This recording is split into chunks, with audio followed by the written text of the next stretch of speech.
If you're assuming that you're basically doing mostly coaching and consulting, a whale buyer is somebody that can afford a $10,000 to $100,000 offer. So, so we can be more specific.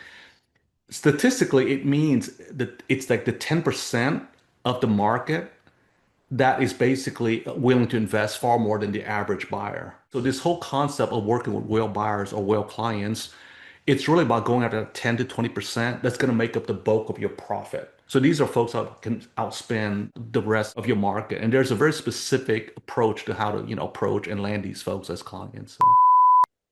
Welcome to today's episode of Business Growth Lab. I'm your host, Samantha Riley, and today we're going to talk about whale buyers. And as soon as this particular topic landed in front of me, I knew that I had to get Alex Nghiem in to speak about this. I first met Alex back in 2018 at an event in San Diego. We hit it off straight away. I think we had lunch together every single day, just like blah, blah, blah, blah, blah, blah, talking, talking, talking. So I'm really excited. It's taking me this long to get Alex on the show. So I'm super excited to discuss this topic. So Alex, welcome to the show. I'm so excited to have you here finally. Oh, I'm so glad. I know. We've been trying to synchronize our calendar, so I'm really glad we finally have a chance to kind of explore this topic. But yeah, I was just reflecting when we met. It's been 7 years. Like, wow, how Yeah. fast time has flown, right? So, Yeah, I know. So fast. Like it feels like yesterday and forever ago yep, all at the same time. yep, Yeah. yep, yep, yep, yep. Absolutely. All right. So we're talking about whale buyers. Let's start off right at the beginning because a whale buyer isn't someone that goes and buys whales for some marine park. Can you explain exactly what a whale buyer is? Sure. And just to get out of the way, this is not a term that, I know some folks, because I'm on the other side of the war, right? There's folks that's, for lack of a better word, politically correct. It's not a term that I coined. It's a term that's been around for decades. It came actually from Hmm. the casino industry. And, it has multiple broad meanings, but for the sake of this audience, if you're assuming that you're basically doing mostly coaching and consulting, a whale buyer is somebody that can afford a $10,000 to $100,000 offer. So, so we can be more specific. Statistically, it means that it's like the 10% of the market that is basically willing to invest far more than the average buyer, right? Here's a statistic that I actually learned from one of my mentors, Dan Kennedy, and it's held true. He goes back probably he's been in the industry for 40 plus years. Mm. It's a statistic. When I first heard it, I'm like, nah, I can't be right. But then I've actually dug into it myself, and I haven't done a scientific study, but I've seen enough repeating pattern where it makes sense. Your top 10 to 20% of your audience makes up 80 to 9% of your profit. It's Mm. a very disproportionate curve, right? So this whole concept of working with whale buyers or whale clients, it's really about going after 10 to 20% that's going to make up the bulk of your profit. So these Mm. again are the people that can spend 10,000, 25,000, in some cases 100,000 plus or more. Whereas your average buyer may only be, buying maybe a $500 product, maybe $1,000. So these are folks that can outspend the rest of your market. And there's a very Mm. specific approach to how to, approach and land these folks as clients. So. Yeah, we're going to definitely talk about that today. Are there whale buyers in every industry? Like, because I think there's probably already people sitting here listening to this thinking, oh, well, that doesn't apply to me. Yes. Well, I should say I've done work in probably about 20 to 25 industries. The 20, 25 industries I've been in, and I've talked to people in probably, that collectively probably worked in 100 plus industries. At least all the ones I've sampled, that's been the case. So let me give you a broad cross section, right? I've seen this in coaching consulting. I've seen this in financial services. I've seen this in real estate. I've seen this in corporate consulting, like B2B consulting, like if you're doing leadership training, sales training, or whatnot. It's true in basically luxury items. It's true in investments. So again, I can go on and on, but at least of the 25 industries I personally worked in, I've seen this phenomenon. And I've talked to Mm. enough people in industries that I barely knew anything about and asked them, does this phenomenon exist in your case? It may not be, the top 10% that makes up 90%, but it's always some disproportionate amount of this. And in fact, you even see it in retail if you know how to look for it. If you realize that even in physical goods, this exists. Yep. But if you're a coach or a consultant or somebody that provides expertise in some form of fashion, then the answer is definitely yes. And I could share a little bit, when the time is right, or I could share with you, different examples in these different industries. The one thing I want to emphasize is this is true even in industries that it's not business. Like most people think that, oh, well, that applies if you're teaching people, like, you're doing business coaching or you're showing people how to make money in, real estate or investments or whatnot. That's not the case. I have many clients that do stuff way outside, for lack of a better word, business or, make money. And this phenomenon exists as well. Because I think that probably those people that are maybe thinking that right now are like relationship Yep. coaches or some sort of health and wellness coach, Yep. but you're still seeing it those industries, right? Yeah, so I'll use myself as an example and I also use my clients. So I recently, let's just use, right? I belong to a gym. I think the monthly fee is like, depending on when you sign up for whatnot, right? It's like, on the low end, like, depending on how many services you want. I just want the bare minimum, right? So I just go to Yep. the gym, I'm sorry, the weight room, right? So I think it's like 47 or $67 a month. But yet recently I spent $6,000 on a 90-day detox slash wellness program. Well, let's do the math, right? Let's just use $50, right? $50 in a year is what? $600, right? Mm-hmm. 6,000 is 10 times that. Mm-hmm. You see? So what's interesting is that it's the same. I'm already a buyer in that industry, but a lot of time your client will only, for lack of a better word, raise their hand when you know how to message it properly. So this wasn't like how to Mm. go to the gym more because I'm already going to Yeah, the yeah, gym yeah. 5 times a week. So it's all, hey, I'm just going to show you how to go to the gym 10 times a week. I'm like, yeah, no, that's not. But again, without getting all the nitty-gritty details, right? A lot of folks would find it a little bit far-fetched that somebody would spend $6,000 for a 90-day program in fitness or wellness, right? Well, I Mm-hmm. have another colleague. He only works with, people that are already financially successful, and his program is around how to be the best shape when you're over 45. Mm-hmm. He charges, when I last checked, $18,000 a year. I Wow. can tell you that is way beyond what a personal trainer does. Now he does more than a personal Absolutely. trainer, but when people first hear that, they're like, 18,000, my God. Well, what do you think the guys are what do you think the folks are charging the actors are getting ready for? I'm a comic book nut. The people getting ready for like a major role in a Marvel movie. I can assure you they're charging a lot more than Yeah, $200. I'm But pretty are sure they it's not $50 right? a week, Right. right? But are they actually 100 times better? No. Right. And that's one of the secrets, which I will get to a little bit later, is like what you charge more often than not is a reflection who you sell to. Mm, 90% of mm, your pricing is going to come down who you sell to. You see, because mm. we've been conditioned since kids, right? It's getting more certification, yeah, of course you have to be a specialist and an expert in your field, but at some point it's diminishing return. I said jokingly, one of my clients, right? They got 3 PhDs and they say, well, I want to raise my fees. I'm going to get a fourth PhD. I'm like, I think at some point there's diminishing return how many PhDs you can get. If you don't have one, then fine. If you want to do it, but a lot of folks are kind of like, out and about and trying to get more, certification. That does work, but that's not what I'm talking about. Now, Mm, since you mm. brought up relationship, let me share with you again. I've been helping this one gentleman, so we want to use example as many examples as possible. He's got products, as low as $47. It's basically around relationship. And I just posed a question to him and said, okay, are you willing to be receptive to the idea that there's people willing to spend a lot more, even on his own? He found he could charge up to $5,000, for like a group program. Hmm. And I said, there's a small segment of your market that I'm pretty confident they'll pay you significantly higher than that. So I put him a challenge just saying, think about putting together a 25 to $50,000 program. And of course, you can imagine, right? I mean, he just pushing back. Like, no way, I've never charged, I mean, like even 10,000 was a stretch, right? Because his highest price program is $5,000. And so I just fast forwarded, it took a while, a lot of it was basically, working through a lot of logistics and whatnot. I mean, by that, I mean mindset. So Yeah. now, since then, he's got, I think maybe 10 to 15 women paying him 50,000 to 100,000. Wow.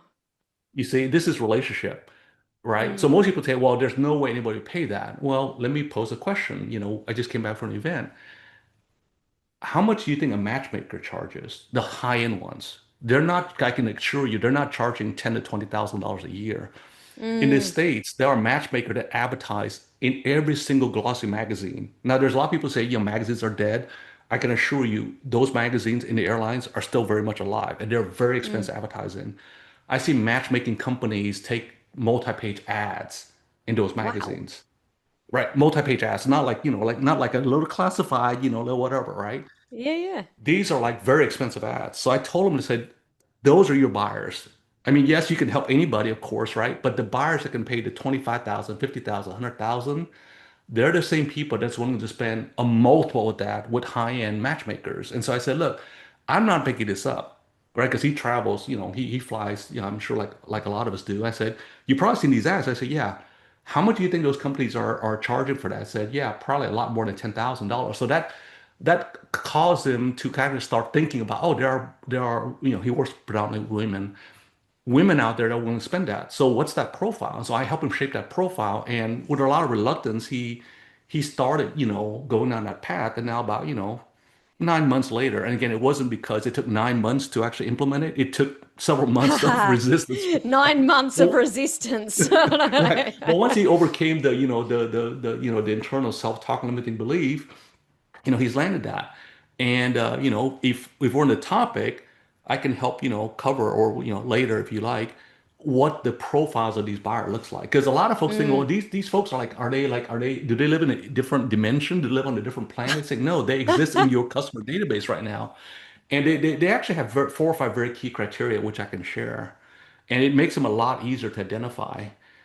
And at the risk of sounding very inappropriate, I always tell people that, there are companies out there that track people with money. Yeah. Like people with money show up on lists. Why? Because they're worth marketing to. Now, again, this is going to sound very inappropriate, but unless you're in social services, nobody tracks people that are financially challenged, Mm-hmm. right? Like you can't go buy a list of people that don't make money. I mean, that list doesn't exist unless you're, Well, right? even if that list did, it's no use to Right, us, right, right? right. But that's what I'm saying, right? Like so the people that have money, guess what? They aren't like at least in the States, and I'm pretty sure in Australia, other parts of the world too. They're tracked very closely. Why? Because people want to market to them. So it's not like these folks are invisible. In fact, if anything, they're easier to identify. Now of course you have to then kind of reverse engineer how to get in front of them. But my point is that these folks are not invisible. They have a very Mm. specific. There's like 4 or 5 criteria that self-identify them in every market possible. Mm. So if you like, I can kind of share that, or we can talk about it later. So Yeah, no, let's talk about that now, just in case I mhm, forget to go back to it. So, what are some of those green flags? sure.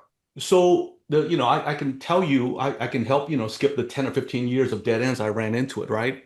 But 9 out of 10 times, they're going to be either an executive or a business owner. Uh-huh. Now, when I first realized, I was like, my God, that's so blindly obvious. Well, yeah, when somebody tells you to, right? So I tell people this. Let's just use an example, right? Let's use Federal Express because it's a global brand, or even, Apple, Amazon, whatever, right? You figure if they are been in their position for at least 5 years in a senior position, I can guarantee you they're making at least $150,000. Why? Mm-hmm. Because if they didn't, they would quit the job and go find somebody who will pay them. Because in the US, that's the market salary for a mid-level manager at a large company, right? Mm-hmm. Again, unless you're so people are just are complacent. If you're working at Federal Express and you're making 90,000, you got like 10 years of experience, and you go to like you go to the bar or basically a restaurant, you talk to your buddy, say, hey, you're working Amazon, I just got a raise for 3%. At some point your salary, at least with men, your how much you get paid is going to come up. And you Yeah, find out yeah. your buddy's making 150,000 at Amazon and you're making 90,000 FedEx, you're going to put in Yeah, your you're not resignation staying there right now. long, are Oh, you? you're not staying there. No way. So by executive, I don't mean like C-level. When people think executive, oh my God, like, am I trying to get to the CEO of Apple? No. I mean like mid-level management in big companies. Mm-hmm. Those people have money to spend. Why? Because those are the same people that go buy franchises for 250,000 to $1 million. Mm-hmm. Like Mm-hmm. franchises they don't market to the C-level executive. They actually market to middle level managers.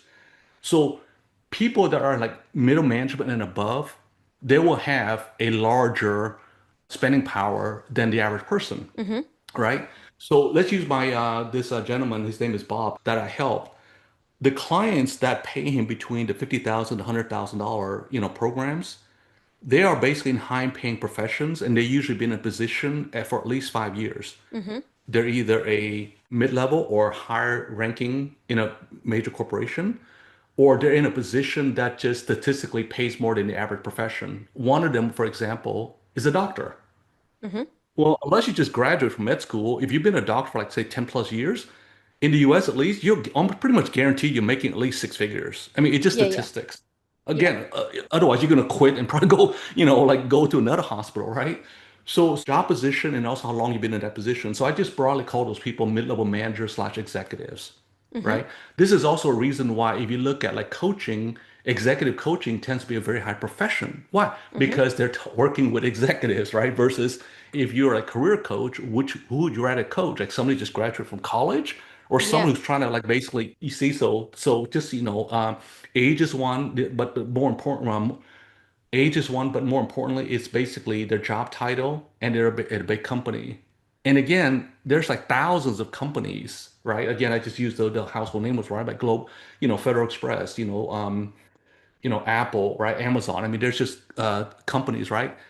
Or basically by industry, even like tech jobs. Again, at least in the States, which I have more data on than pretty much at least because I reside there. Hmm. Entry level tech jobs right now are like 80 to 100,000. Those are entry level tech jobs, Mm. right? Versus the entry level retail jobs that are, I don't know, still by around 40, 45,000.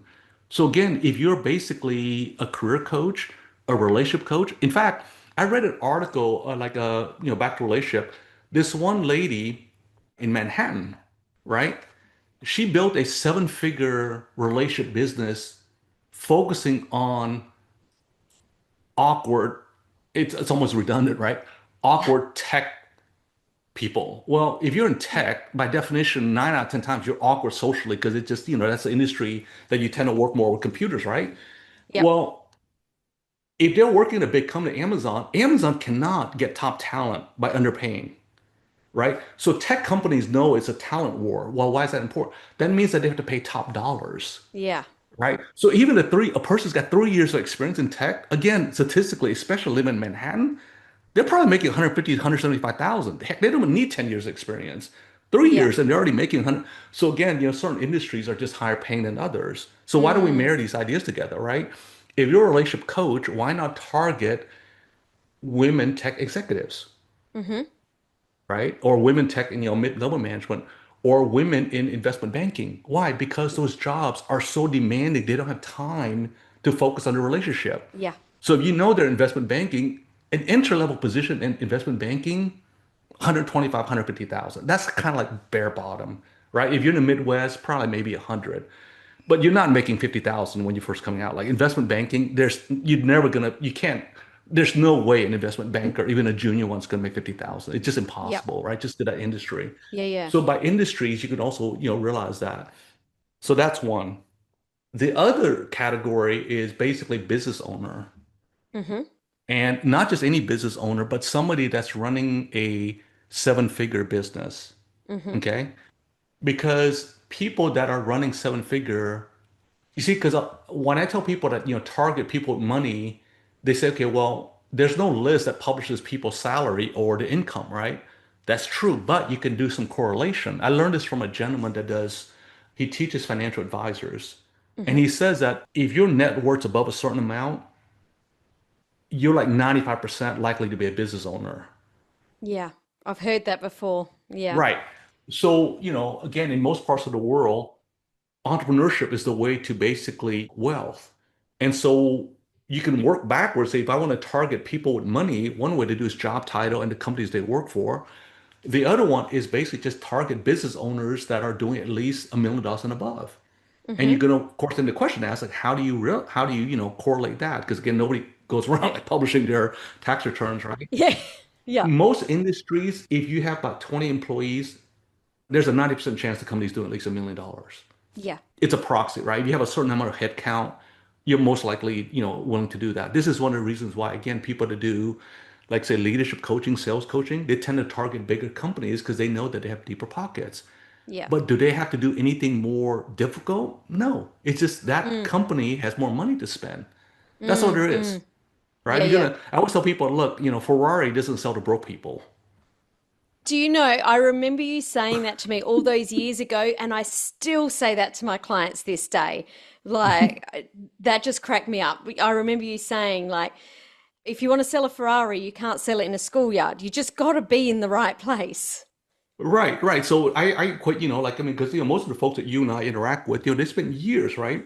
They probably spend, tens of thousands, in some cases, well over six figures, gaining their expertise and or basically a significant portion of their adult life. So to me, their offer is like a Ferrari, right? Yeah. And so if so again, it's not very politically correct, but I always tell people like stop selling Ferraris to broke people. Yeah. There's nothing wrong with your offer, and there's nothing wrong with being broke. It's just economic condition. But Ferrari doesn't try to target people who can't afford it. Yeah. It saves them so much headache. It saves them so much time, right? And so this is, just stuff that I picked up along the way. I've done a lot of consulting in this field over the years. And most of the industries I've been in, it's, some form of fashion. It's been about targeting the top 10% of the buyer. And it just over the Mm, years, it's just, it's a term I just coined called whale client. So. yeah. So you're talking about those people that are you have a more disposable income or are willing to pay more. Mhm. Do your offers need to change?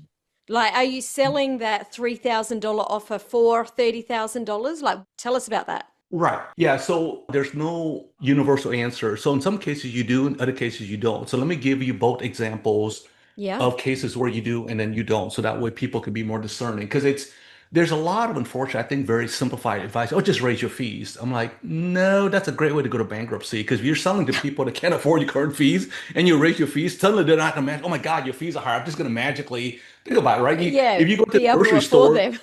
right. If you went to the grocery store and you're basically used to buying your stuff, and then suddenly they tack a zero to like, I'm not like that. What is that? Like, I'm not gonna buy that.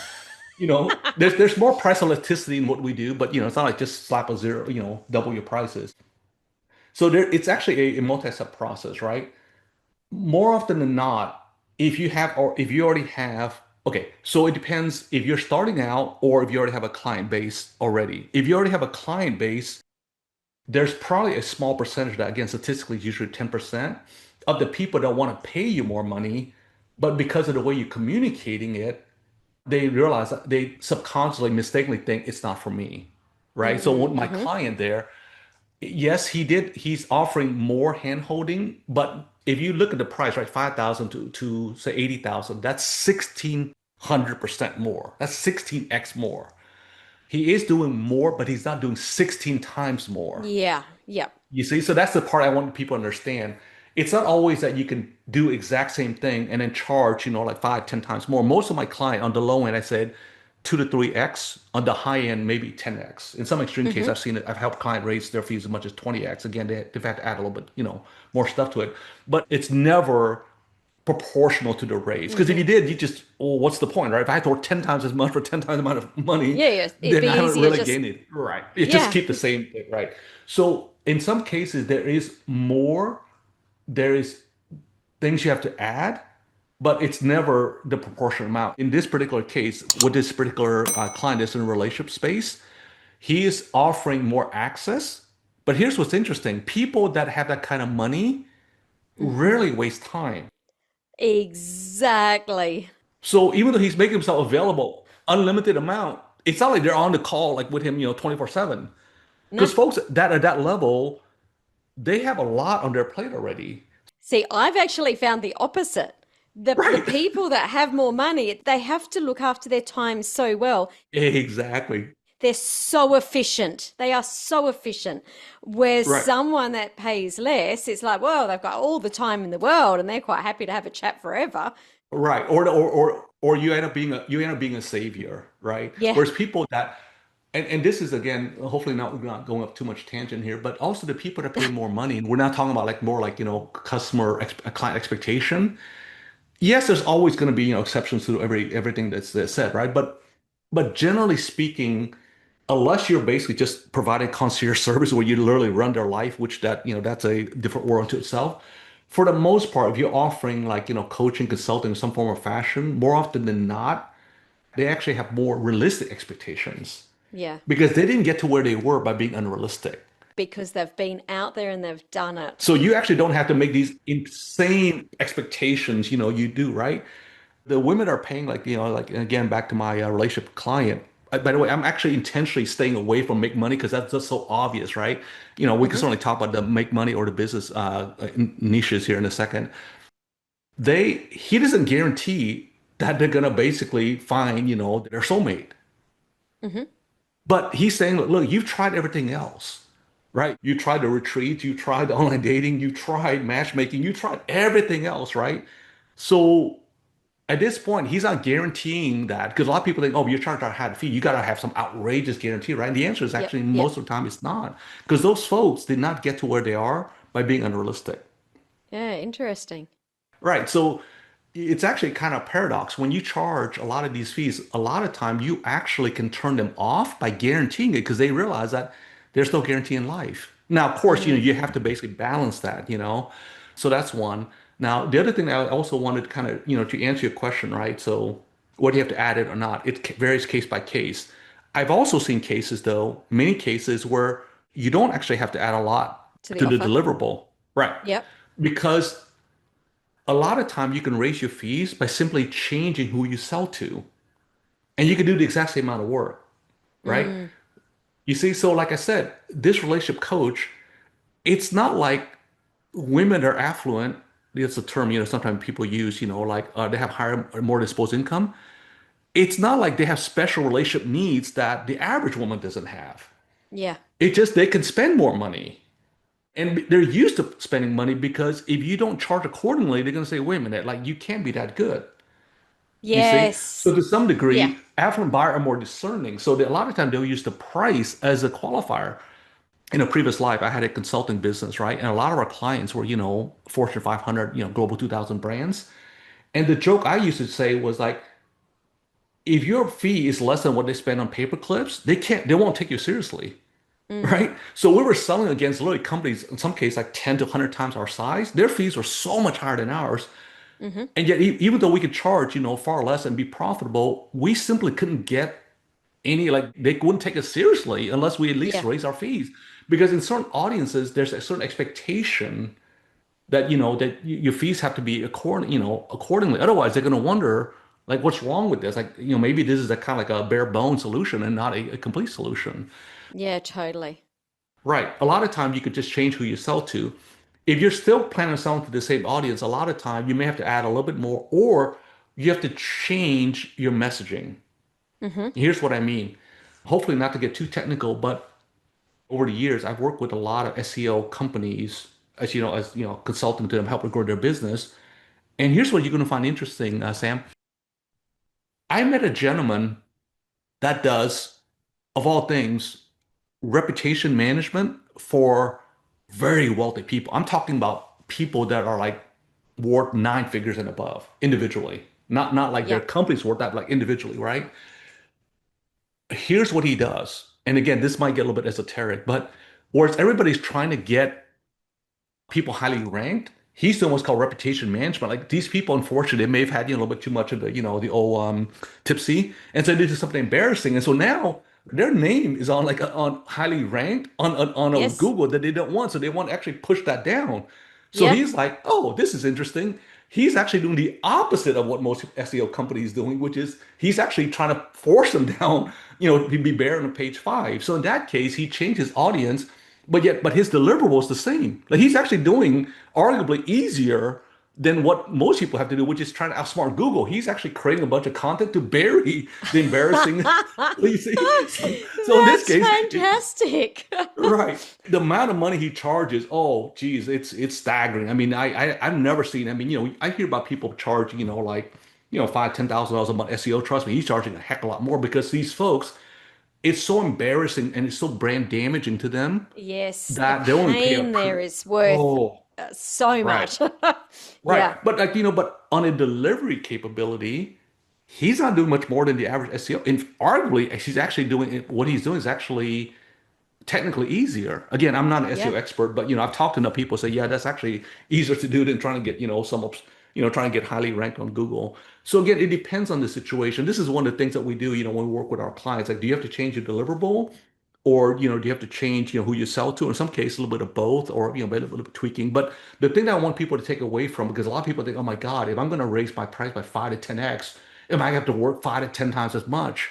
And the answer is you may have to work more, but it's never in proportion to the amount that you're going to charge. And that's the thing I want you to Mm, take, they want to take away from. This is important because if you have two $10,000 clients, just use it as an example, right? You're probably netting, that's the key, right? You're not necessarily grossing more, but you're probably netting more than 10 $2,000 clients. Because if the $10,000 client, you don't have to spend five times as much effort as the $2,000 client. You see? So again, I'm not suggesting people abandon who they're selling to, but just to hmm have a little bit more awareness of this, this what we call the whale buyer effect, right? In mm. their industry so that they're more intentional about going after that 10, 20%. Yeah, the other thing that's coming up for me though, as you're talking about this, is if you really got clear on who those people are you're targeting. So, say for example, you were a fitness coach and you only Yep. were working with women CEOs, you could actually do so much more research on like what is their Oh day like? yeah. What do they really need? Yep. Like Yep. you would be able to create that offer so it was perfect for that. And then that makes the messaging so much easier. It's like, I know what you're dealing with that no one else is dealing with, and Exactly. you'll be able to change that. So you'll end up with so much better messaging and you'll also be able to deliver to those clients a much, much better service. Right. And I know a gentleman, and he works, predominantly with men, but the same thing would apply, to women. He actually works with male CEOs running at least a seven-figure business who wants to be in the best shape of their life. So his targeting is always about this. Like you're already in the top of your game in business, Yeah. but look in the mirror, right? And then of course, they sacrifice a lot more often than not their health and a lot of time their relationship.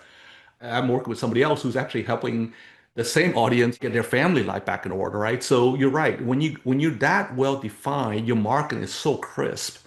And then people say, wow, like, it's, again, Dan Kennedy said there's a concept called dog whistle, which is like they see that, Ah, oh, like yes. that's a signal that only they can hear, right? Now, this is a little bit more advanced, but one of the advantages of working with people that are affluent is, again, not a judgment call, but more often than not, they tend to be successful in their field. Yes. And so it elevates your game as well, Yes. you see? And so that's also something that you also take away from it as well. So because, Yeah, yeah. again, most folks don't, rarely get to a certain level of buying power affluence unless they're relatively good at whatever field they're in. So, Yeah, yeah, yeah. What is one red flag that screams this person is not a whale client? great question. So it's actually not what most people think, which is they ask the price up front. Because one of the things again, this is it's a little bit contrarian, right? Some of the fields that I'm in, that I actually asked that question within the first 30 seconds of meeting you. Because if it's not a fit, I'd rather say we both know it, right? So it's not that. Most people think, well, they're asking the price. They're probably not serious. No, in many industries, you're expected to know the price before you even have a conversation. It's actually more about, like, I would say it's not that they're necessarily a whale, but they can become a problem client. And it's Mm-hmm. actually asking about a guarantee. Aha.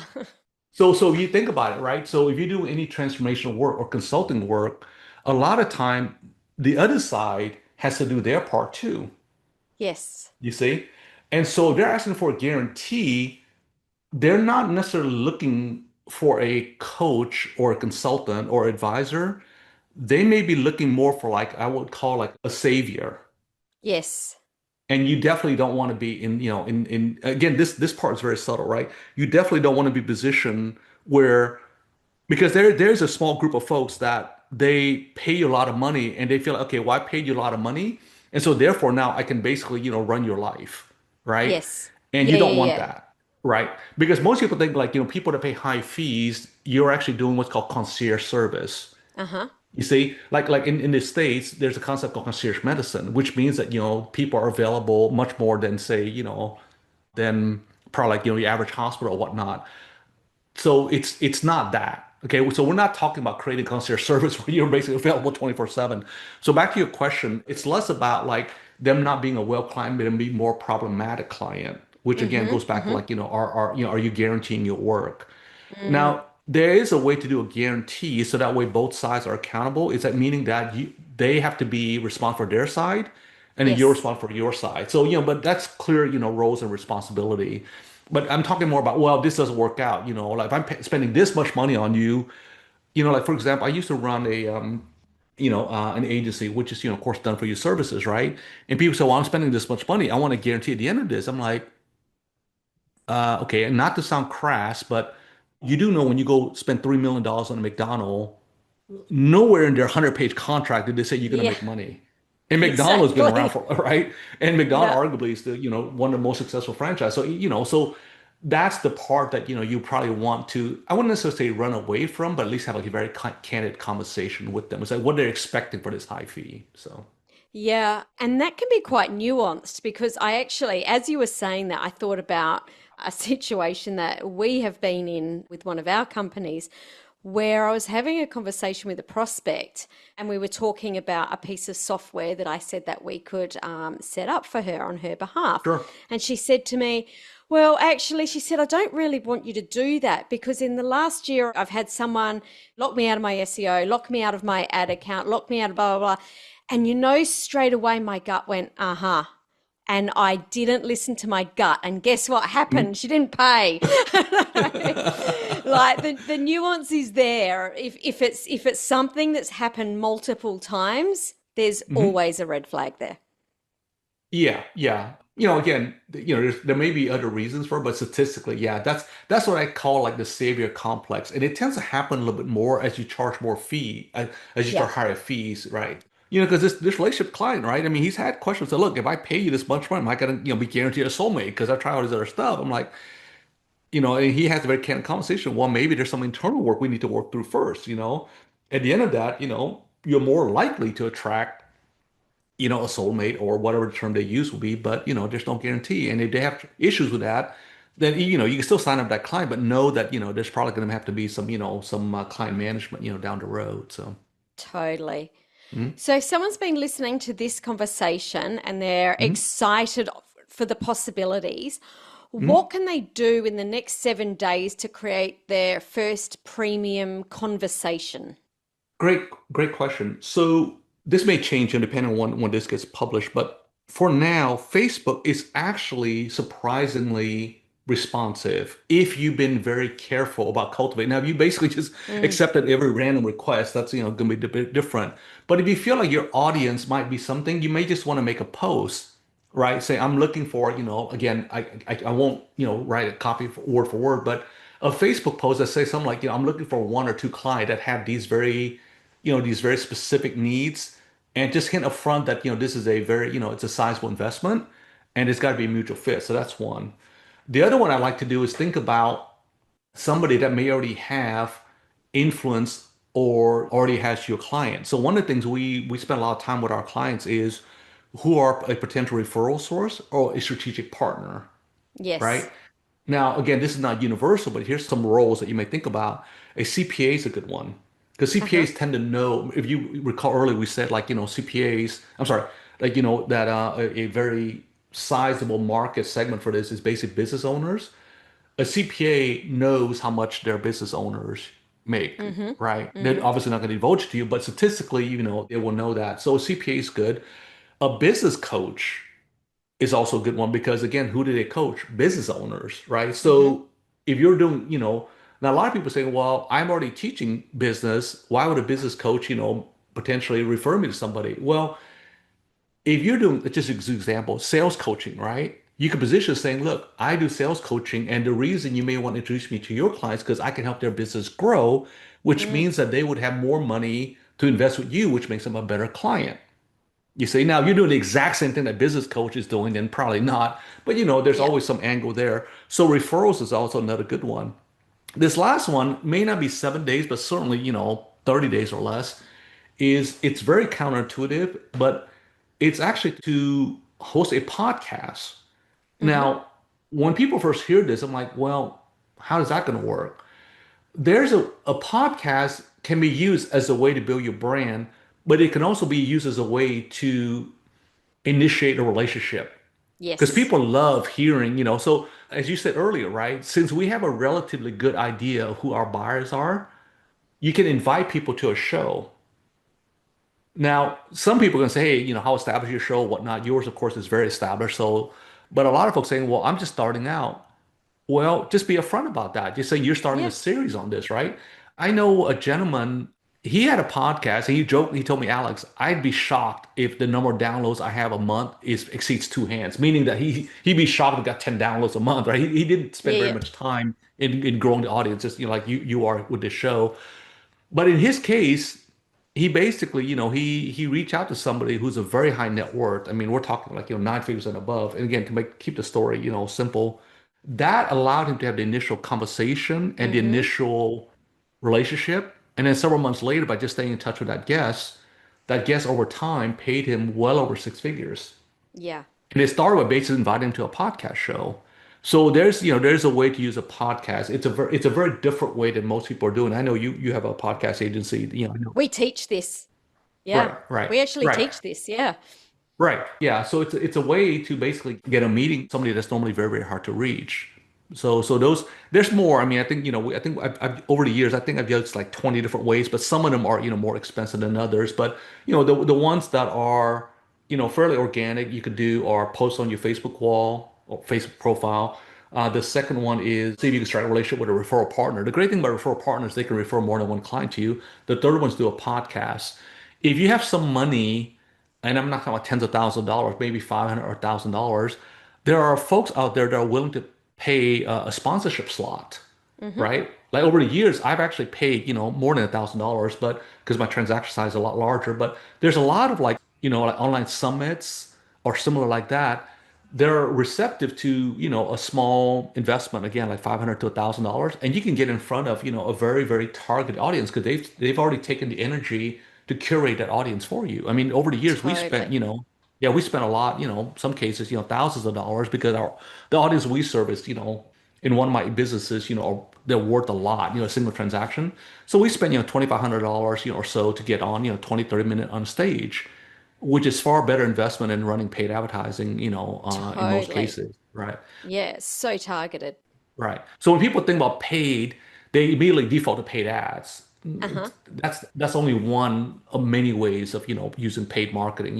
In this context, it means a paid appearance, paying to like, to make an appearance either on a virtual event or a physical room. So, Yeah, yeah, yeah. Yeah. I love sponsorships. mhm. Getting in front of the right room. If someone else has already built that audience, then it's way better to go right where where it's already curated than to try and spray it out everywhere. I'm big. I love sponsorships.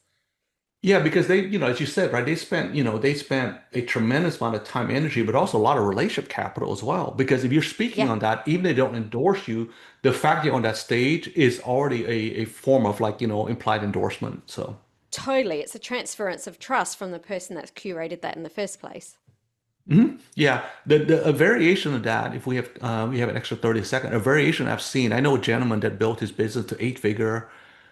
Now, he had the facilitation skills, so you don't have these skills, it may not apply. But the other thing you may want to consider doing is either volunteer or basically be help MC an event.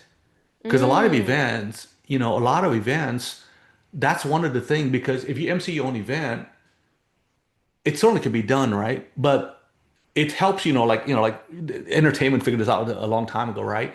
There's always an opening act, you see. And so I know at least two gentlemen, one built to the mid seven figure, the other one built to the eight figure. Now again, it wasn't from scratch; they were already, up and running. But it goes to show you how powerful it is, when you associate with somebody. So if you have an industry event, why not reach out to the host, say, hey, I would love to help you, MC the event. Would that be of value to you? Maybe during the breakout period or whatnot. And I've seen it cases where by volunteering that, they say, look, we can't pay you, but we can certainly give you, 15, 20 minutes on the stage. Well, guess what? That's worth a lot of money, especially in the right room. yeah, totally. Mhm. Oh, Mhm. this is such a cool topic, Alex. For people that have listened to this and they're all excited, what is the next step? How can they find out more about what you're doing? Yeah, so I built a site. It's called whaleclients.gif, and that's spelled GIFT, not GIF like the image. All the good domains are taken, so I had to kind of get creative. Yeah, so go to whaleclients with an S dot GIF, GIFT, and I have a short PDF that I can share, and then I can also summarize some of the key points on this as well. And I'll also mention like, a couple examples of how, you can, a couple of the things we covered here, just so it's all captured in one place. Like the idea of like you want to raise your fees, change who you sell to, and the two perfect audiences. So for these higher price packages. But the thing I want people to definitely take away from this is that it's not the techniques are universal. They've been around Mm, for. I mean, I first heard about them about 30 plus years ago, and I found out it's actually predates that for more. And like I said, it's not niche specific, hmm right? It's like, oh, it only works in make money, like, or it mm. only works in marketing or whatnot. Relationship, fitness, nutrition. I mean, I can go on and on, but again, the obvious ones too, of course, finance, business, all that. It certainly works in those, but even industries that's not related to making money or business. It works really, really well as well. It's very applicable as well. So whaleclients.gift, whaleclients.give. So. Yeah, and wherever you're listening, the link will be below. I've read it, highly recommend it, and it's a nice quick read. That's what I love about the little books or the little documents that you put together, Alex. They're just super straight to the point. They don't take long. You get it. You understand what people are like when they're busy. Oh yeah, I jokingly said I won my first book was 650 pages long. Those days are over. I'm not reading those books anymore. Uh, Alex, thank you so much for coming on the show. It's been an absolute pleasure having you. Likewise. Thanks a lot, Sam.